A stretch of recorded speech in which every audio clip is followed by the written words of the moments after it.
Je reviens encore sur cette affaire de mandat d'arrêt qui pèse sur ma personne là. Un mandat lancé à Kara contre moi alors que je viens Lomé, le procureur a mon numéro, le gestion a mon numéro, tout le monde a mon numéro là-bas. J'ai porté plusieurs plaintes contre le procureur de Kara. Même le colonel Kabia, commandant de la gendarmerie de Kara, j'ai déposé une plainte contre dans une violation.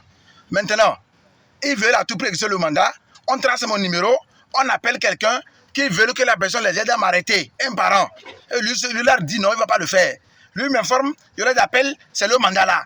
Mais soyez sincères, c'est quoi cette histoire-là? Si le procureur de Kara veut même me tuer pour te satisfaire, ça le regarde. S'il veut manger, s'il veut ma tête, surtout s'il veut ma tête, pour qu'il puisse se satisfaire, ça le regarde. Qui me convoque légalement? J'ai dit je vais répondre dans le parquet. Pourquoi on cache les mandats pour m'enlever? Pourquoi? Pourquoi vous voulez cacher les mandats? Si vous avez raison, portez plainte à Lomé, on va répondre. Pourquoi vous voulez m'enlever à Ménakara? De toutes les façons, l'animé de recherche, comme elle a su que je suis informé, elle m'a demandé d'aller demain à 10h. Demain à 10h, je vais me rendre à la mairie de recherche de Lomé pour ce fameux mandat de Kara. Un mandat d'arrêt qu'on lance contre un citoyen qui n'est pas en fuite. Ce n'est pas du droit. Le chef de l'État, c'est la justice sociale. Et on ne se bat tous que pour cette justice sociale. Je ne dénonce que ce qui ne va pas. Et maintenant, si c'est pour ça que le juge ou de deuxième cabinet lance un mandat pour quelqu'un qui vit au Togo et qui n'est pas en fuite, dont on connaît l'adresse, jusqu'à les parents même qu'on convoque pour aller les rencontrer, ça, c'est de la justice notoire. C'est de l'abus. Il veut juste m'amener là-bas, fabriquer des dossiers, ajouter sur ma personne.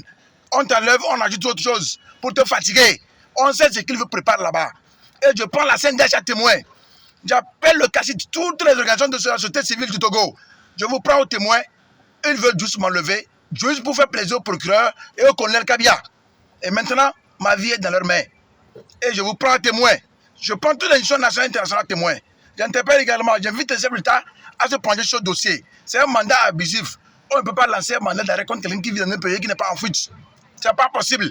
Si j'ai commis une infraction, je vis à Lomé, qui viennent déposer les plaintes à Lomé. Je fais 3 ans, je ne me suis pas déplacé pour aller à l'intérieur. Donc je vis toujours à Lomé. Depuis 3 ans, je ne suis même pas allé à Kara. Donc il ne peut pas exécuter un mandat dans ce sens. C'est de l'abus tout simplement. Si la gendarmerie de recherche veut me manger, me faire du mal pour amener à Kara, je prends tout le monde à témoin.